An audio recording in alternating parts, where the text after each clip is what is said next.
జై శ్రీమన్నారాయణ. నమస్కారం. గోవిందనామాలు వక్రీకరణ. మాట తీరు మంచిగా ఉండాలి, ఎఫెక్టివ్గా ఉండాలి, ప్రయోజనకరంగా ఉండాలి. ఇది ఎవరిని నొప్పించేట్టుగా ఉండకూడదు. మనం బొట్టు పెట్టుకోవడం గురించి నాటకాల్లో, సినిమాల్లో, పబ్లిక్ ప్లేసెస్లో, పబ్లిక్ స్పీచ్ల్లో కొంచెం తేలిక చేసి మాట్లాడడం చూస్తూ ఉంటాం. అది భక్తుల మనోభావాలను కించపరుస్తుంది. ఎవరైనా మోసం చేస్తే తిరునామం పెట్టాడా అంటారు. ఎవరైనా డబ్బులు తీసుకొని తిరిగి ఇవ్వలేదు, ఎక్కడో అనవసరంగా ఖర్చు పెట్టాం, తిరిగి రాదు అనుకుంటే గోవిందా అయిపోయిందా అంటారు. గుండు గీశాడా అంటారు. ఇలా మాట్లాడడంలో అర్థం ఏమిటి? తిరునామాన్ని, దేవుడికి తలనీలాలు ఇవ్వడాన్ని తక్కువ చేసి మాట్లాడటం. ఇది ఎంతవరకు సబబు? ఉన్నతమైన విషయాలను అల్పమైన విషయాలు పోలిక చేసి చెప్తున్నారు.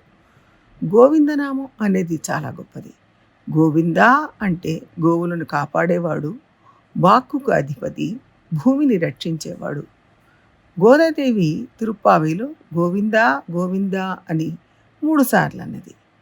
కృష్ణుడు తనకున్న నామాలన్నింటిలో గోవిందనామం చాలా ఇష్టమని చెప్పుకున్నాడు. 7 రోజులు గోవర్ధనగిరిని ఎత్తి పట్టుకొని గోవులను, గోపాలులను రక్షించడం వలన పొందిన నామం. భగవంతుడి సౌలభ్య పరాకాష్ఠను తెలియజేసే నామం. భక్తులు గోవిందనామాలు చెప్పుకుంటూ 7 కొండలు ఎక్కి 7 కొండలవాడ అని పిలుస్తారు. ఎవరు గోవిందా అని మోసం చేయడం లేదు. అక్కడ ఆయన ఎవరిని మోసం చేయడం లేదు. అక్కడ డబ్బు కోట్లు కోట్లు చేరుతూనే ఉంది. ఎంతో ఉన్నతమైన గోవిందనామాన్ని కేశవాది 12 నామాలతో కలిపి మన శరీరంలోని 12 స్థానాల్లో 12 నామాలు పెట్టుకుంటూ చెప్పుకుంటాం. ఆ 12 దేవతలు మనల్ని నిరంతరం కాపాడుతుంటారు, రక్షిస్తుంటారు. వాటి అర్థం తెలియకుండా తక్కువ చేసి మాట్లాడటం తప్పు. ఎవరైనా చనిపోతే గోవిందా కొట్టేశాడా అంటారు. అది కూడా మంచిది కాదు. అంతటి గొప్ప నామాలను రాజకీయాల్లో, సినిమాల్లో చెడు విషయాలకు సంకేతంగా ఒక వెక్కిరింపుగా ప్రయోగించడం చూస్తూ ఉంటాం. అది కూడా తప్పు. నిరసన తెలియజేయడానికి నల్ల జెండాలు చూపిస్తారు, లేకపోతే దిష్టి బొమ్మను తగలబెడతారు. ఇంతవరకు సరే. నిరసన తెలియజేయడానికి గుండు గీసుకోవడం అంటే అర్థం ఏమిటి? దేవుడి మీద నిరసనతో భక్తులు గుండు గీయించుకుంటున్నారా? తలనీలాలు ఇవ్వడం అంటే కోరికలు చంపుకోవడం. అందరికీ అహంకారం తలలోనే ఉంటుంది. అహంకారం తొలగించుకోవడానికి సంకేతంగా గుండు గీయించుకుంటారు. తిరుపతికి వెళ్ళి తలనీలాలు ఇవ్వడం అంటే మనం మన అహంకారాన్ని తొలగించుకుంటున్నాము అని చెప్పడం. శారీరక అందాన్ని చూడను, ఆత్మ అందాన్ని చూస్తాను, ఒక ఉన్నతమైన నడవడికను అలవర్చుకుంటాను అని తెలియజేయడమే తిరుపతికి వెళ్ళి తలనీలాలు ఇవ్వడంలోని ఆంతర్యం.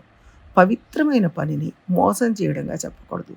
అందరికీ మాట్లాడే స్వేచ్ఛ ఉంది. అందుకే ఎవరు ఎవరిని కించపరచకూడదు. ఆ స్వేచ్ఛతో మంచిని మాట్లాడాలి తప్ప చెడుని మాట్లాడకూడదు. ఇంకెవరైనా మనం ఈ విధంగా మాట్లాడితే కూడా బాగుండదు. మనం ఎవరిని కించపరుస్తూ మాట్లాడకూడదు. మనల్ని కూడా ఎవరు కించపరచకూడదు. మన ప్రయత్నంతో భగవంతుడిని పొందలేము. కేవలం ఆయన కృప వల్ల తిరుపతికి వెళుతున్నాం, ఆయన దగ్గరికి వెళుతున్నాం. మనమే భగవంతుడిని ఆశ్రయించామన్న భావన కూడా మనలో ఉండకూడదు.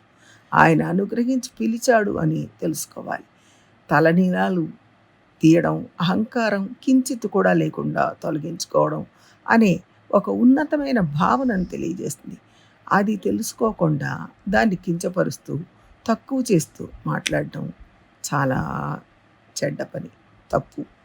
ఎవరు ఎవరిని ఇలా విమర్శించినా అది తప్పే అవుతుంది. ఈ పద్ధతిని తప్పనిసరిగా అందరూ మానుకోవాలి. ఎట్టి పరిస్థితుల్లో ఉపయోగించకూడదు.